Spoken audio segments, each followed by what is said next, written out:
Hi, so my name is Chris Anderson, and I'm here doing my psych final on bipolar disorder. Bipolar disorder, also known as manic depressive illness, is a mental disorder that causes unusual shifts or in mood, energy, activity levels, and basically just overall personality. Um, in the name of it, you can see it's basically the polar opposites of the mood of people. They will shift between the two phases. Um, these mood swings can last hours. They can last days, weeks, or even up to months. It depends on how serious the illness is and the type of treatment being received. So there are two main phases. The manic phase is considered the high phase. It's a hyperactive phase and where there's not much processing of conscience in the brain. So people will be very inclined to jump into things. There's not really any breaks, as you can say, on any situations. Uh, this is very passionate, and this occasionally can be a good thing. People can develop serious projects that they dive right into and that they can make something prosperous out of, but often it gets people into like bad situations where they kind of jump into scenarios without thinking properly and they end up suffering from that. So, the biological standpoint of this, the frontal lobes and the amygdala in the brain are what control these. And so, the frontal lobes control or impulse control and kind of the conscience, I guess you could say. And when in the manic phase, the frontal lobes, their activity is turned way down. But on the contrary, the amygdala is what processes emotion, passion in the brain, and it is hyperactive.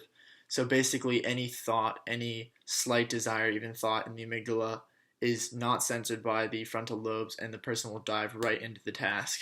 Um, the depression phase is the opposite. Uh, it it is basically depression. People have lack of desires. They feel hopeless. There's no like internal drive or like desire to do anything. Excuse me. And the opposite is true in the biological standpoint.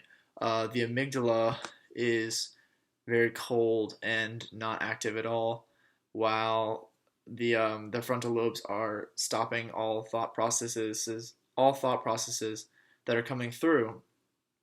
So the person already has no desires, but there's also a heavy brake system on what the person is saying.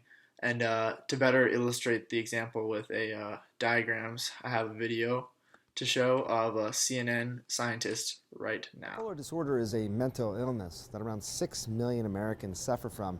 Although I'll tell you, it's really hard to know the numbers because sometimes people don't seek help. Bipolar depression, manic depression, these are terms that are all meaning the same thing. The manic part of it, think of that as the highest of highs in your life. You feel great, you may be more reckless though. The depressed part of it is sort of the lowest of the lows. I want to try and simplify this for you because I find this really fascinating. Here are the frontal lobes of the brain, and deep in here is an area of the brain called the amygdala. Think of the frontal lobes of the brain as your judgment area of the brain, but also your brakes. The area of the brain that tells you to slow down, to stop, think a little bit before you do something. And think of the amygdala as the emotional center in the brain. So someone who is manic typically has no brakes, frontal lobes are not really active, and the amygdala is red hot, meaning it's super active. Things that you think, you immediately do. It may lead to wild bursts of creativity with unlimited energy. That's oftentimes what the manic phase is. Depression, think about it as exactly the opposite. The frontal lobes are now turned all the way up. That means everything is just stopped. Nothing's getting out. The amygdala turned down. It means you have just no emotion. So you're apathetic, you don't want to get out of the house, you simply don't want to do anything. That's what's happening in the brain of someone who has manic depression. The episodes can last hours, they can last days, they can last weeks. People can go through cycles over a time. So within a year, you could have 4 cycles from mania to depression and so forth. Typically, people really start to develop symptoms in their late teens and early 20s. About half of people are diagnosed before the age of 25. Many people can get good treatment for bipolar depression, but I think it's fair to say that it's not easy. First of all, it can be challenging to get the diagnosis.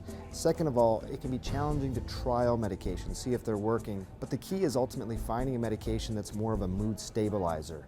You don't want to give someone an antidepressant who could possibly go into a manic phase. That could just worsen the mania. It's more about giving mood stabilizations to cut down on the intensity of the mania and the depression.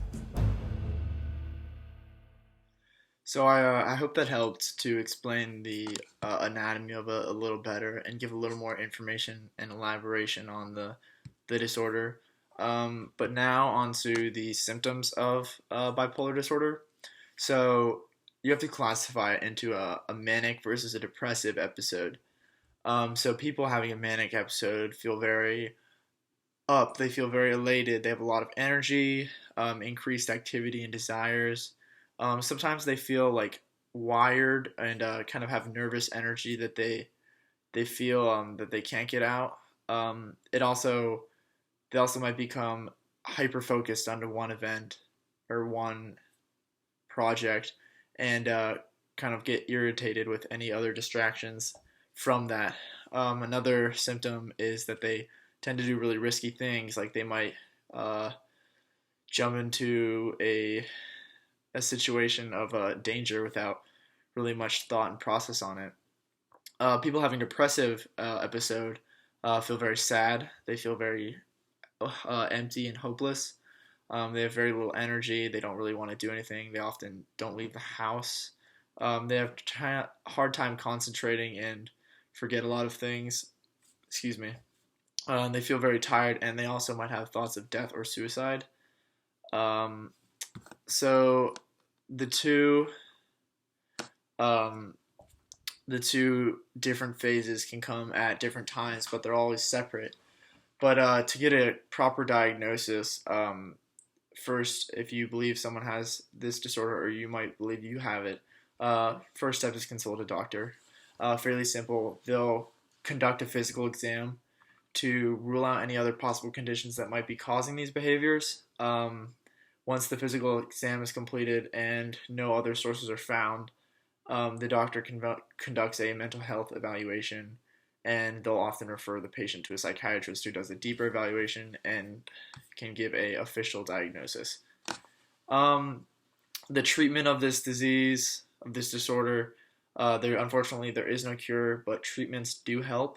Um, it's difficult to treat because of the two opposing phases, and the manic and depressive episodes need different treatments, and sometimes you can push a person out of one phase into the other with too much dosage or um, treatment of one phase. So there's three categories of medical treatments, and mood stabilizers, antipsychotics, and occasionally antidepressants during the depressive phase. But yet again, that's dangerous because you don't want to push a person out of the depressive phase and into the manic phase.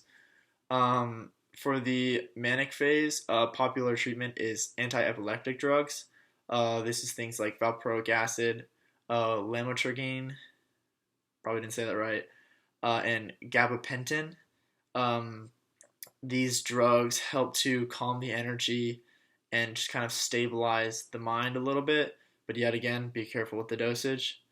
Um, for the depressive phase, electroconvulsive therapy is also occasionally used. These are small electric shocks delivered, and it's actually fairly effective, but it's normally our last resort because of the pain associated with it. Psychotherapy is also almost always used. It helps people tackle deeper problems and maybe any sources of this disorder, like past events that may be triggering this behavior. It helps to tackle those issues as well. Um, that is all. I hope this was informative. And yes, thank you.